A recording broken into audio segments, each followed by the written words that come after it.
Hello, mic check, 1 2 1 2. Welcome to the Nellyville podcast, episode 1.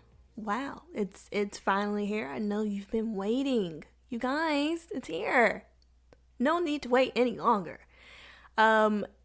Just kidding. If you found this by accident, I am so sorry. If for whatever reason your app of choice, of audio choice, has recommended this to you and you clicked on it, bless your heart. Also just kidding. But either way, I'm glad that you're here. I'm glad that we are going along on this journey together.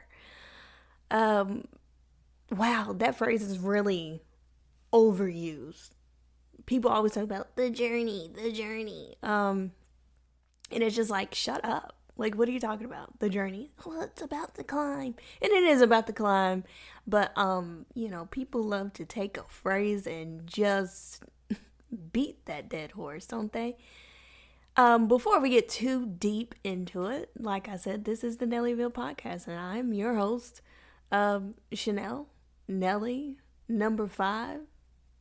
Whatever it is that you want to call me. I am that girl with 1,000 nicknames. So, pick your poison.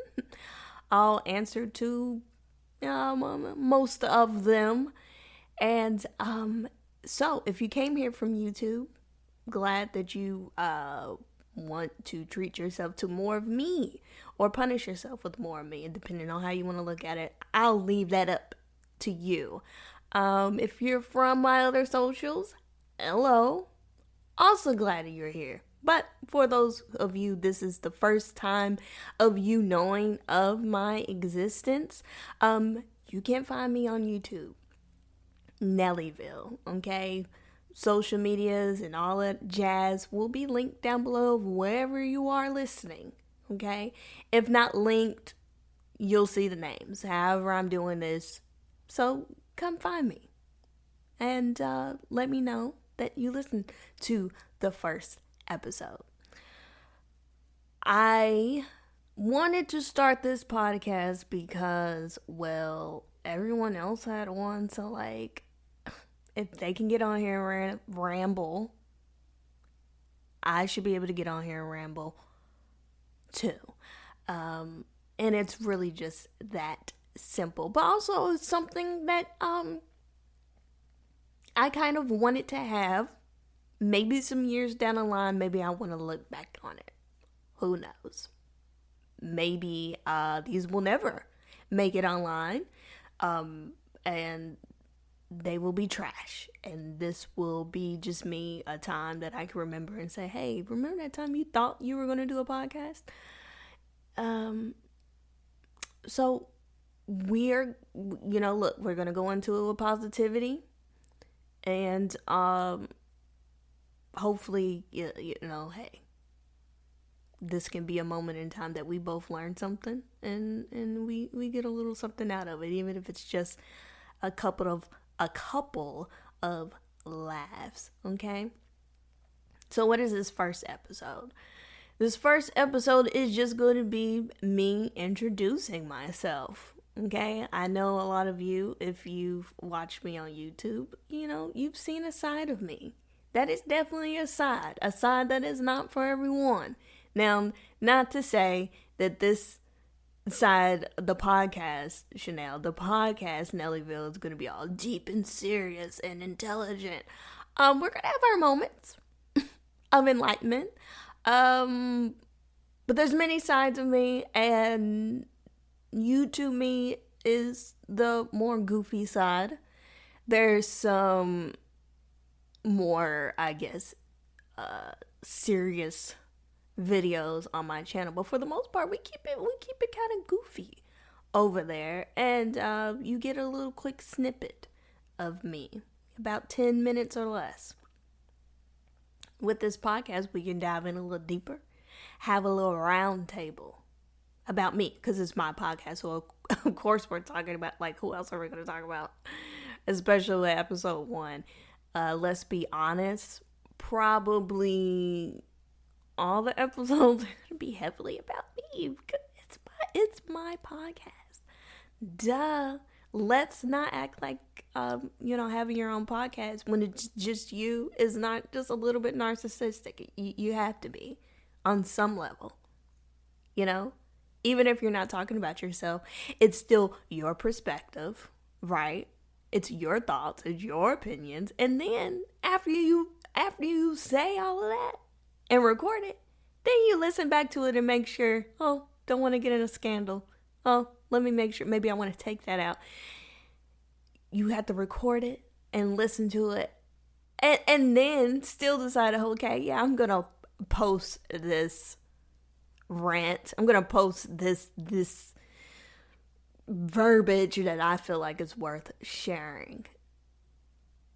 Hey, look, to me, maybe I'm the wrong person to ask. A little bit of narcissism can be healthy. That might be a controversial take, but I think that it can be. Not an excessive amount. Just, a little bit of selfish, but like with some razzle dazzle. You know what I mean? So, what else do I do other than YouTube? I'm a creative all the way around. And so, it made sense that I'm finally making a podcast. It's another medium. More raw. And so I do YouTube, but I also do music. And I do have a music channel over on YouTube. So, hey, check that out too. I have been doing music the longest. Other than that, writing. Always been a writer. If you guys write or make music, or if you're creative in any way, share that with me. I would love to see. And maybe we can do something cute. Like do hashtag Nelly Podcast, or or just tag me, at me, wherever you're gonna share it, just so I can find you. Let's share our art, hype each other up, and do a little critiquing. Keep it classy, keep it respectful, but share your art with the world. It's a great way to grow. If you want to keep it personal, I get that too. And if you just want to tell me, hey, I do art, but I don't want to share, that's fine too. Before I continue on with how I started writing and how that turned into lyrics and how that turned into recording music, I just want to put a little disclaimer and say sorry for any background noise. Is that tacky? Maybe.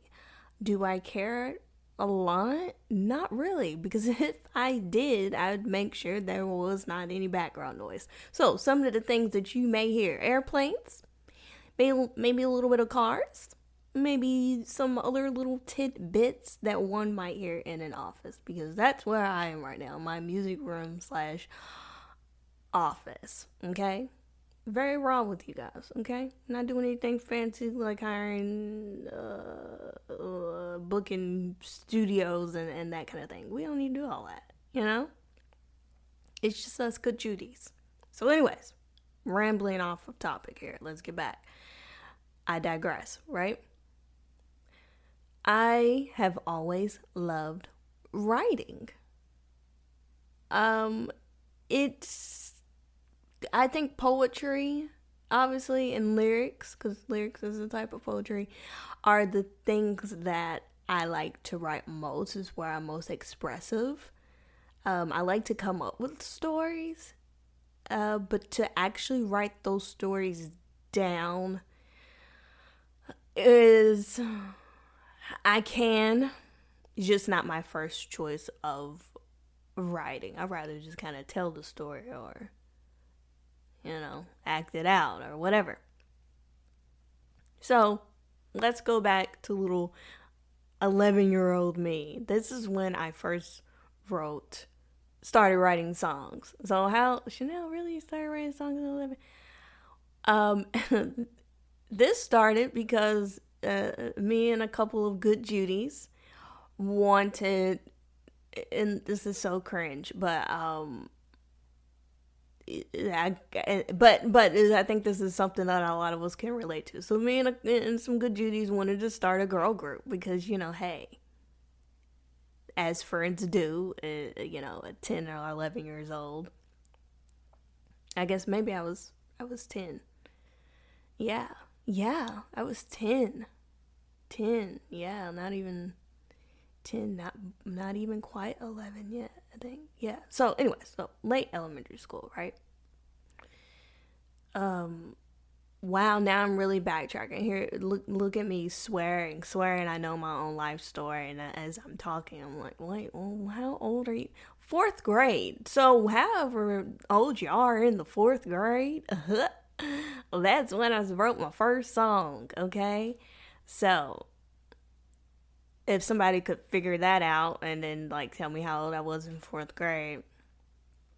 So, anyways, so me and some Judies wanted to make a little girl group. So somebody had to write the lyrics. Someone came up with the dance moves. Someone else came up with the looks. And yeah, in case you haven't figured it out, that went nowhere. But it was something that stuck with me and that I realized it was something that I really, really liked. You combine that with the first time I held a guitar, which is when I was about 3 years old. I had an uncle who had some pretty nice guitars, and down in the den. And after, constantly begging to hold one, I finally got to hold one. And I was like, okay, yeah, I'm totally going to do something with music. Do I know how to play the guitar today, all these years later? Not really, but I hope to change that in the future. Can I play like a little something, something? Yes, but I would like to be fluent in the guitar. Can you put that verbiage together? I just did, so let's make it a thing, okay? We fast forward, and I've always liked singing. I like rapping. I kept writing poetry. I kept writing songs. And it was just kind of a good outlet. Some people just kind of keep a regular diary. I was more of like, let me draw and write music. It was something that, it just did it more for me versus writing, "Dear Diary, today I saw 3 butterflies and I saw the guy that I had a crush on and he was really cute, but I was too shy to talk to him, and then I had a turkey sandwich. What a great day." Look, hey, that's okay. If that's what does it for you, I'm not trying to single anyone out. I'm just saying for me, it didn't do it for me. We're just talking about me. If you can relate, hey, if you know, you know, right? So after writing songs and attempting to teach myself how to sing and practicing rapping and that, I in the midst of that, a show came out. Not sure if you guys remember. You should. Making the Band. Making the Band came out with Diddy, and there was some other shows that also had these elements in it, but it was something about Making the Band and watching the behind the scenes process, watching the engineers, watching the production, and what goes into the other side of the mic, that made me say, I can and want to do that. I was very obsessed with the behind the scenes and the magic that went into it. Now, I like the in front of the mic, the performance, the star, being on stage. But I got a little bit of a nerdy side. And so it kind of married these worlds of creativity and just total, left side of the brain stuff. So right side creativity with the left side scientific engineering, married both of the worlds, and that just really spoke to me. Plus, I figured, well, if I can figure out how to do the behind the scenes stuff, then I could just record myself. And I figured that out at pretty early on, and that was something that stuck with me, because I think when Making the Band came out, I had to be in middle school or something, right? Somebody look up those dates. Somebody look that up. Look, I'm assigning jobs to you all. So fast forward, we'll save this for another day. If you guys want to know more about how I actually became an audio engineer, the short answer is I knew what I wanted to do. I found a school that offered that had the small classes and the things that I was looking for. I booked it to Houston, went to the Art Institute of Houston, then did that was undergrad, and then did grad school to get the master's from the Academy of Art University, which is in California, San Francisco, California. And bada bing, bada boom, one thing led to another. Here I am today. Didn't want to spend too much on that. I gotta leave a little bit of mystery for you guys. So yes, it's all starting from little 4th grade me to 30-year-old me today. That's how we got to be the creative in the music world today. All of that to say, I am a creative. I just like to create things. Music just happens to be at the top of the list. But I love doing YouTube. I love to draw, I love to paint. I love to do hair. And one of my creative outlets that I'm really, really enjoying right now is YouTube. I love doing YouTube. It allows me to have my own TV show like I always wanted. I think I can act. I think I am funny, and I will not be told otherwise. I love everyone's clicking out like, who does she think she is? She's so... Look, I opened the podcast with telling people that I'm a little bit narcissistic. So if you were paying attention, this should not be a surprise. But no, you know what? Look, all jokes aside, I love doing YouTube because it's kind of like a visual, long-term, well, of course, long-term or whatever. It's a visual diary. And you know what? I'm going to be honest with you. I don't like the word diary. I don't know why. It's like almost triggering. But it's capturing memories in a way you just can't with only pictures or only having a diary, only having a journal. It's different. And even though my videos are not me necessarily talking about my personal life or a bunch of vlogging or anything like that, you still capture moments in time. How my hair looked, how I looked, how I thought, what was funny, and at least for me, because I'm the one making them, I can look back at those videos and be like, and remember what was going on in my life at that time that I made those videos. So if nothing else, I have something that I can look back on and share with the kiddos if I have kids. I don't have kids right now, but that's another conversation for another day. You know what I mean? We're still talking about me. You get y'all. I think y'all are finally getting what this podcast is. You know. How did I get started with YouTube? Well, it was very unexpected. I know a lot of people, not everyone, but a lot of people who start YouTube, they wanted to do it for a while because they were watching other creators and they were inspired, and they either thought, oh, hey, I can do that too, or I want to be a part of that world. I was asked to do YouTube with my husband, Edward, and I was like, you want me to do what? Look, y'all have to understand this. Before I got on YouTube, I was completely off social media for about 10 years. I grew up with social media. My first social media that I had was Black Planet.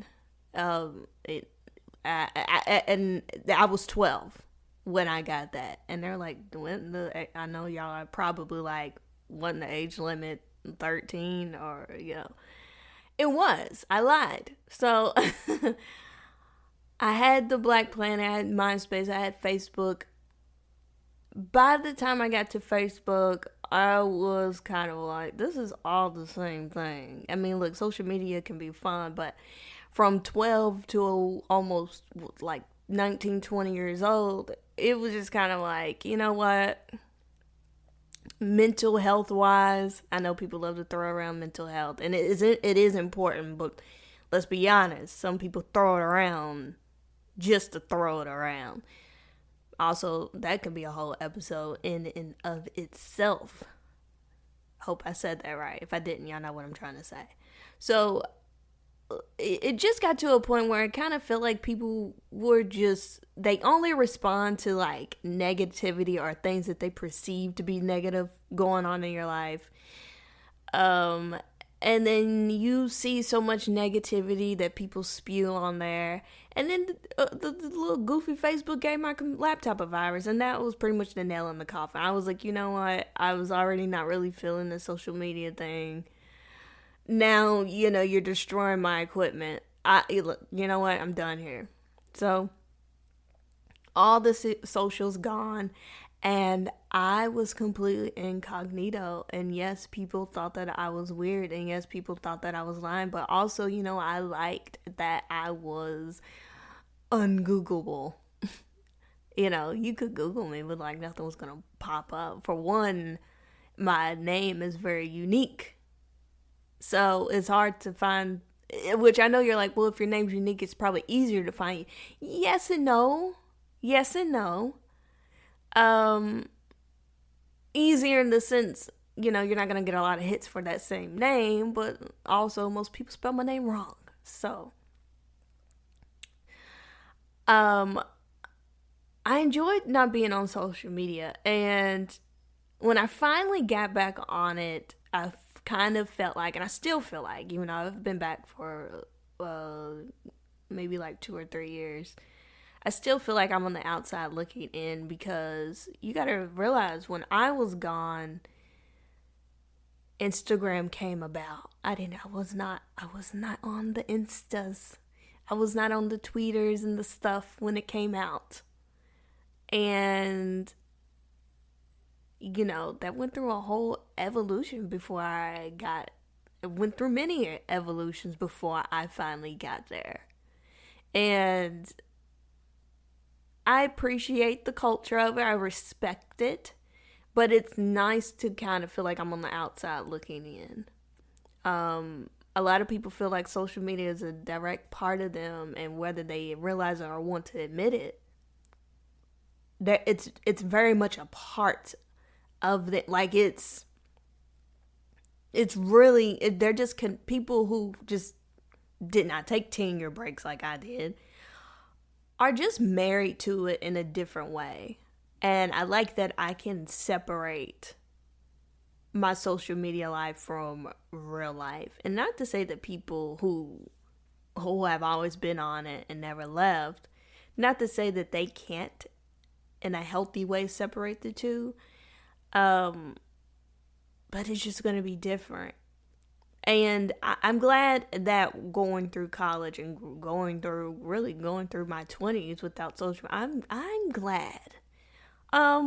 Because when you're in your 20s, I mean, really at any age, but especially in your 20s, you do a lot of changing.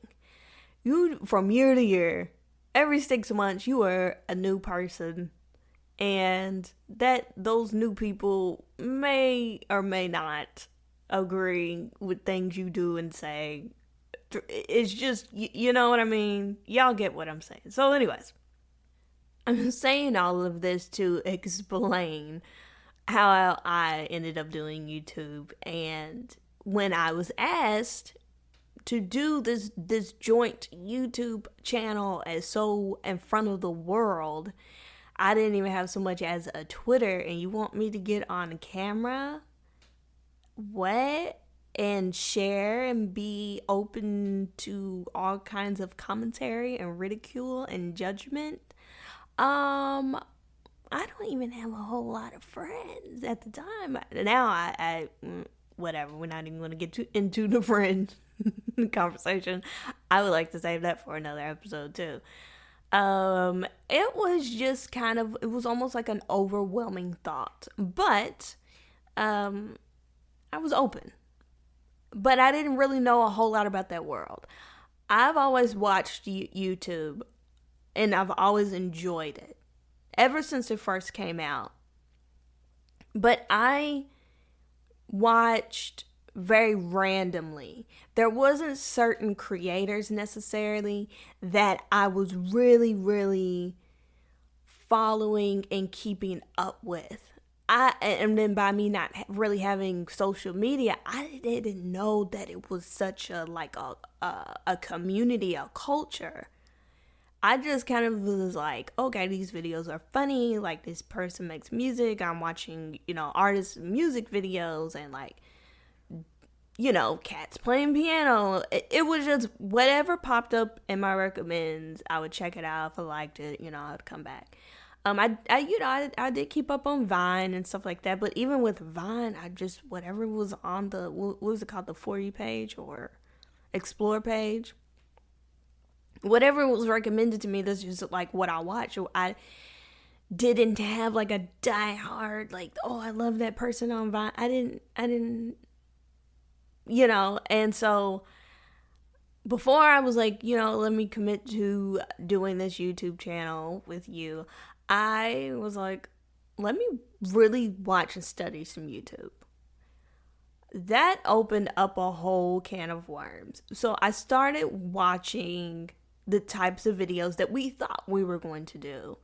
Originally, when I thought that we were going to have like this, if I remember correctly, we were going to have this more of like a talk show type, not talk show, like a teen summit, like not hot topic, but like current, like it was going to be more conversational. And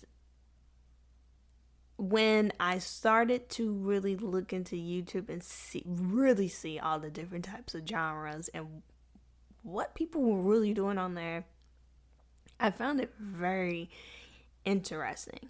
So at the beginning of me starting my YouTube research, I was on Snapchat. I did have a Snapchat for a little bit, but I don't know. I mean, when I think social media, I think more like Twitter, Instagram, you know what I mean?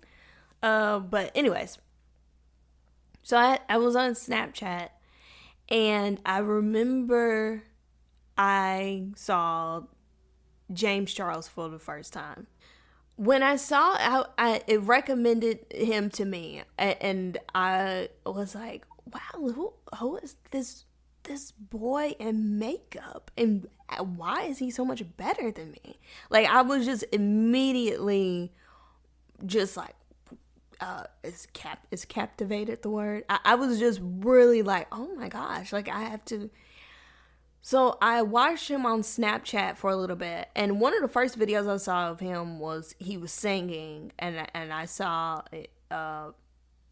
he was doing makeup. I was like, okay, like, is he a singer? Who is this kid? Like, who is he? So that's when I saw that he also did YouTube, because he advertised like his new YouTube video, and I saw where it said doing sister Zendaya's makeup, or it was Zendaya and Javia, who was I think her name was Javia. If I'm saying her name wrong, I'm so sorry, but Javia, if that's her name, was the girl. She was a contestant on that singing show with Diddy and DJ Khaled, I think. Y'all know what I'm talking about. Anyways, I think it was Javaya first and then Zendaya. So when I saw he said, I'm doing Sister Javaya's makeup. Well, I was new to the James Charles world. I didn't know that Sister was like his thing. So I thought that I was like, wow, Javaya is a really talented brother while talent must run in the family. Anyways, make long story short, I realized, oh no, that's like his thing. Hi, sisters. He calls everyone sisters. Needless to say, very talented kid, very entertaining videos. I started really getting into James Charles. When that happened, I, through him, found some of my favorite YouTubers of today.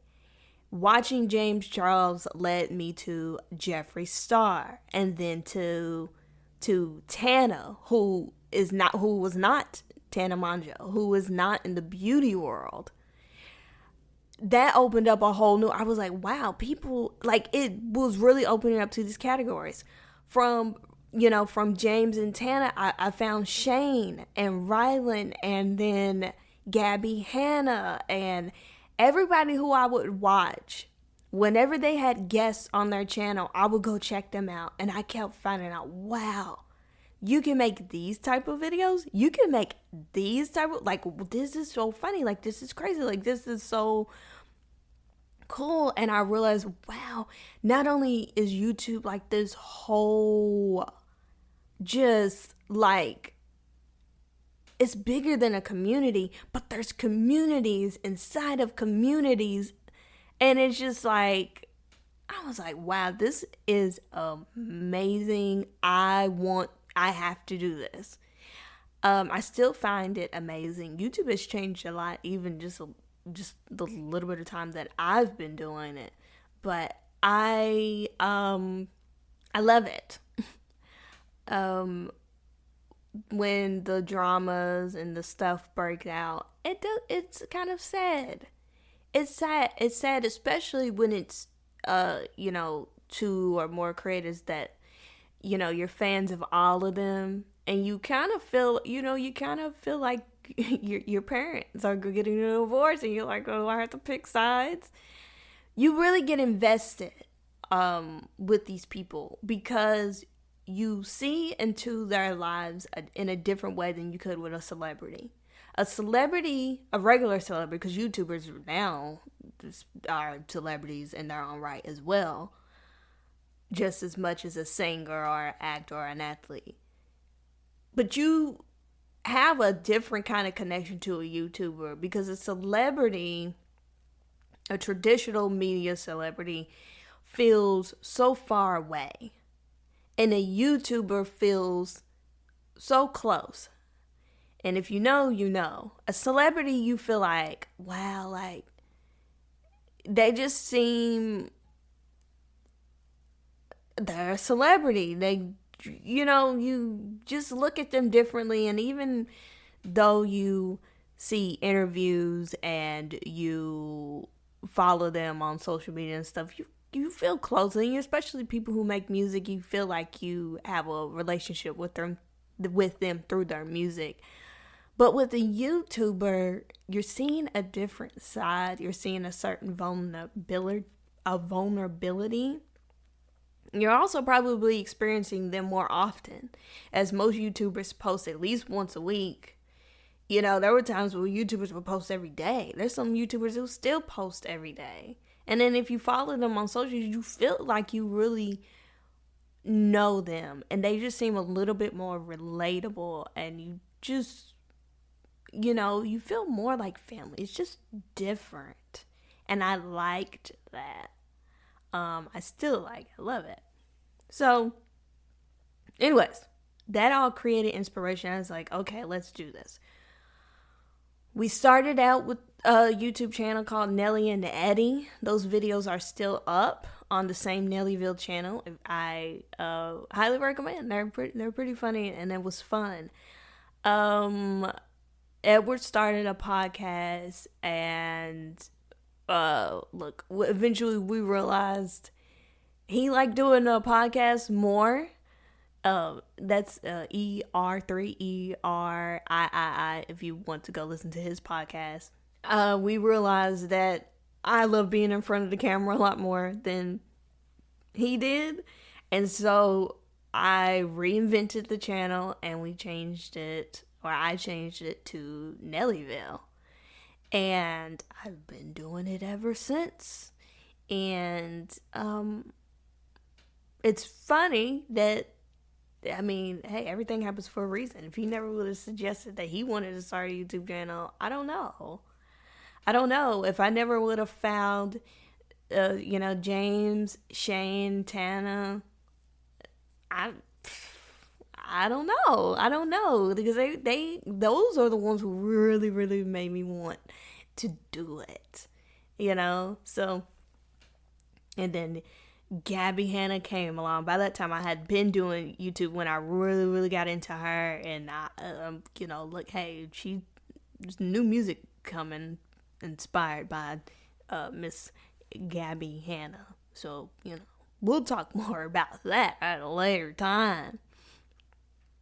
So that's a little bit of my faves. That's a little bit. I hope that answers your question of how I started YouTube. What do I want out of it? Whatever's supposed to come out of it. Of course, you do things wanting it to be lucrative. But I don't do anything that doesn't provide some kind of satisfaction, like fun and joy. And I really get joy out of it. And I believe that if we do the things that we are passionate about, that God will take care of the rest and that He will create a way for it to be a livable means. And I keep doing it because there have been times, while my numbers are not big yet, there have been times where I have received messages on social media from people who have said that they look forward to my videos. And there have been people who really shared some really personal information about the things that they were going through, and they said that I made them laugh, that they wait on the videos. And if I am making a video for one person and it's bringing some kind of piece of joy or peace of mind to one person, that is enough for me to keep going. Because as a viewer of YouTube and as someone who has faves, and I look forward to these videos of a variety of creators, I know what it is to really look forward to those videos and just kind of have that escape for a moment, which is why I mostly do comedy. It's supposed to be an escape. It's everything's always so serious. Why so serious? And we have to be serious sometimes, sure, but sometimes you just want to be a kid. Sometimes you just want to turn it off. You know what I mean? So if you are looking to do anything, and YouTube, Instagram, a doctor, I don't care. If you're looking to do anything, you're doing it for money, sweetie, you might as well just give up now. Because everything's going to have hard days. So you might as well do what you love. Because even when you do what you love, there's going to be things about it that you don't like. There's going to be things about it that does feel like work. But what makes you keep going is that you love it. Right? That you're passionate about it. If you do anything just for money, like why be miserable? Okay, and the money might not come. You might do something for money and the money not come. So then look at you. Then what? You're miserable, and you never followed your passion. So just think outside the button. Do what you want to do. Don't the money will come. I'm not saying quit your day job, because you can pursue what you want to do and have a day job. But also, if you're ready to take that leap, take the leap. Don't stay stuck. Don't be stagnant. Don't think, well, this job is practical.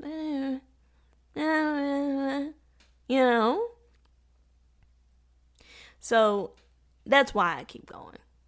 That's why I've been making videos every week since I started. I have not missed one week there have been a few times where I had technical problems and instead of Wednesday, the video uploaded on Thursday.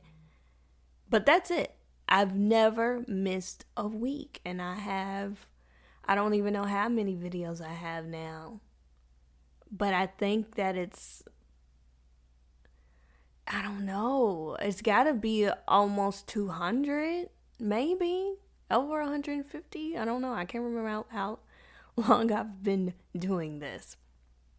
Sorry, I'm getting like alerts and stuff on my phone. So if you hear buzzing, I'm not popular. It's just like YouTube video alerts. And that brings me to something else that I wanted to talk about, which is I love YouTube. I love YouTubers. I have my faves. And I have some that, get on my nerves. Hey, everybody's not for everybody, right? So I know I said, yeah, I never missed a week. And I'm not saying there's anything wrong with taking a break. You need to take a break, take you a break for, whatever reason. Hey, it is what it is. You don't have to upload every week. You upload when you feel like it. Don't force it, though. You ain't got to force it. It's not that deep. I'm all for protecting your mental health and all of that. But with that being said, YouTubers, some YouTubers, not all, are so quick to come up with the excuses about why they can't upload. Now, look, sometimes you have legitimate reasons, but if you don't want to post, then just don't post. The thing that gets on my nerves is when they are very dramatic about it. They make, they tweet out things saying, guys, I'm just so overwhelmed right now and I'm really sorry, and I'm gonna get a video to you guys soon. It's just been a really long week. Or when they're like, oh guys,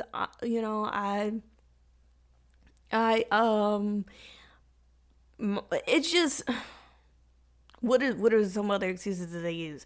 Oh, I didn't get done editing. I didn't realize it was going to take this long. And it'll be the YouTuber's been doing YouTube for 7 years. And I'm like, I didn't know it was going to take this long to edit. Like, stop. Like, upload it when you're done.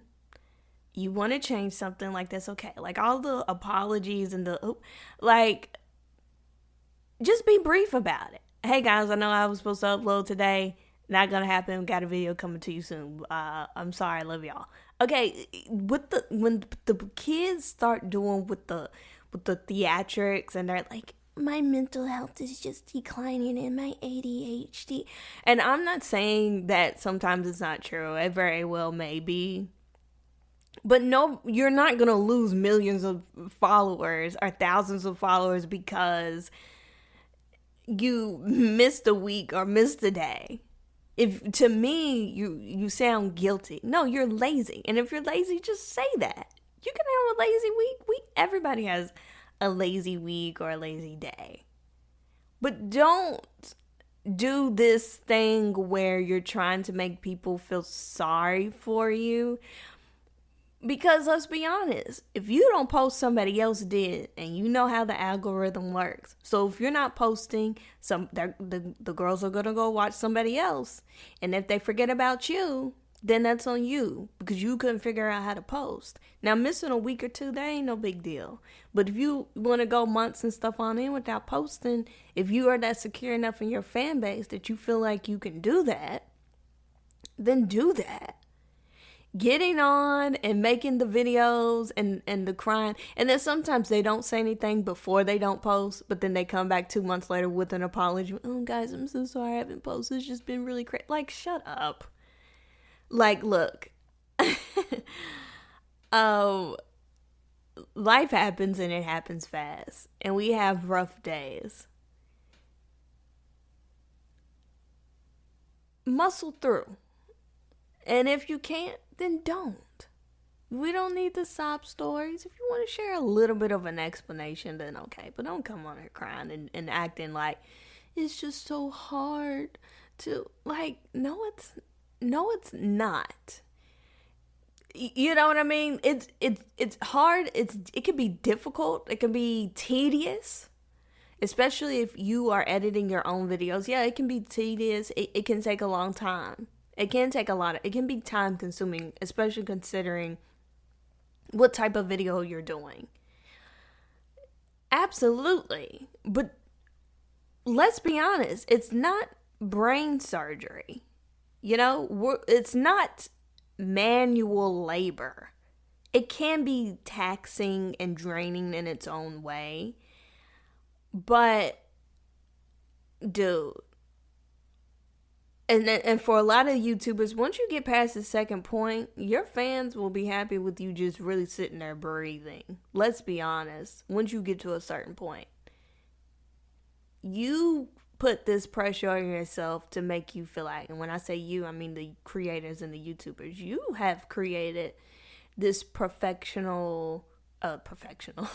this perfectionist vision of yourself, and you feel like you don't want to upload if your video isn't exactly what you envision. No, you created that standard for you. The thing about YouTube is people connect with the person. I've seen people have a ton of engagement and followers, and the production of their videos really ain't up there. And then I've seen people who the production is out of this world, but the engagement and the views are low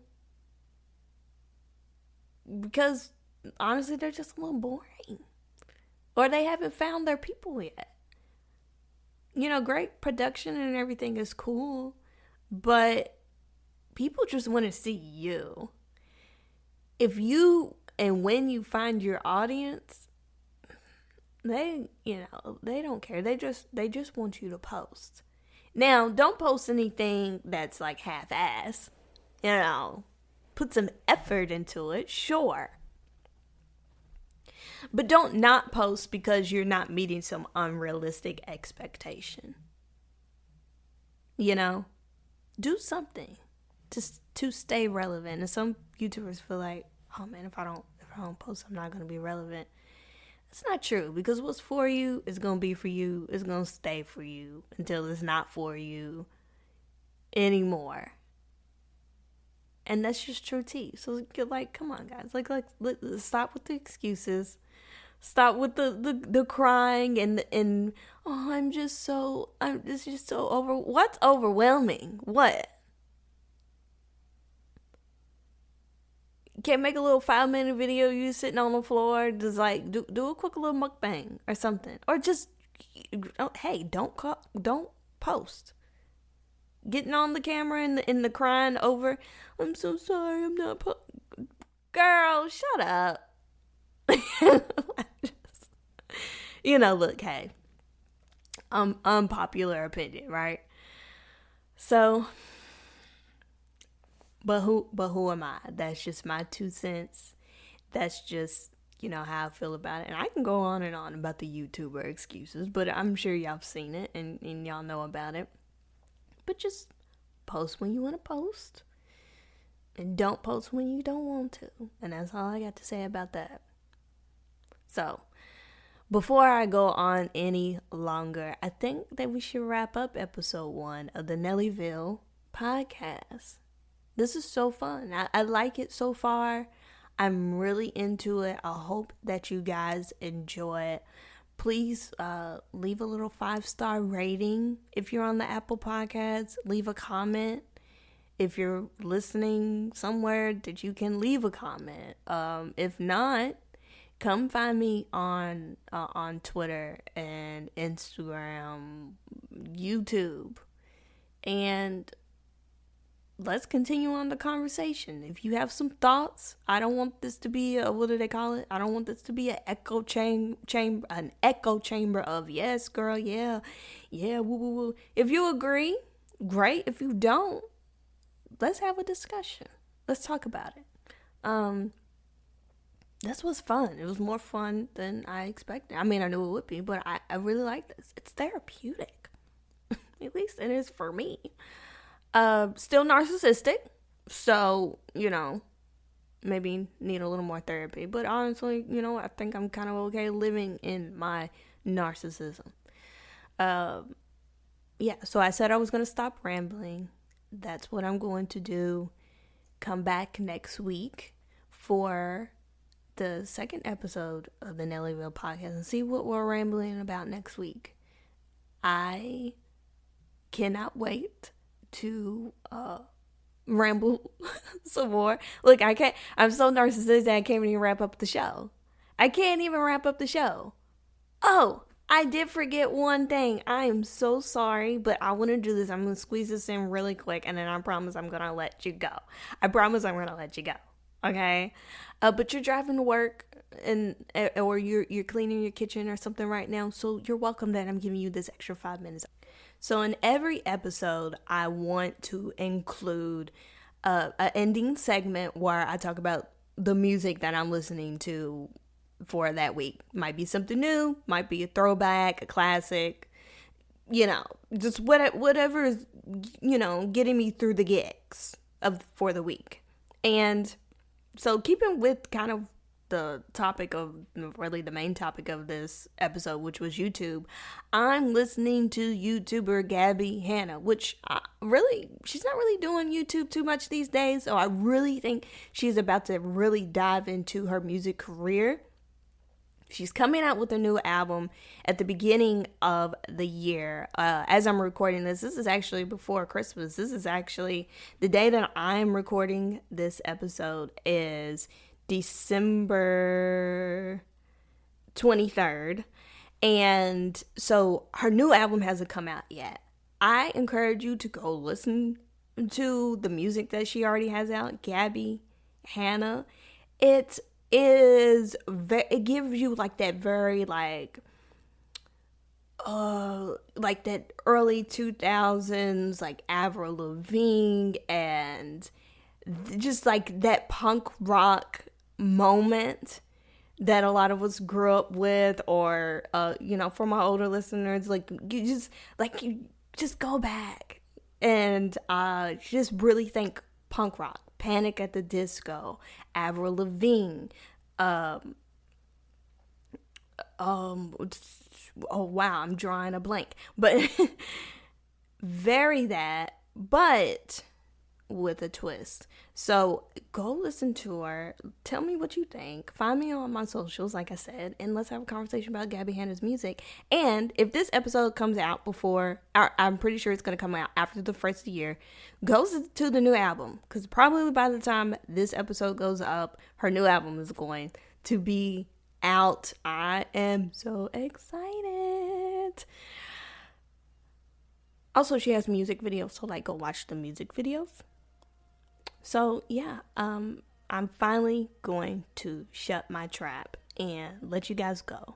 It's been so much fun. Let's go through this journey together. Yeah, I'm gonna shut up now before I start getting on my own nerves. Thanks for listening. Bye.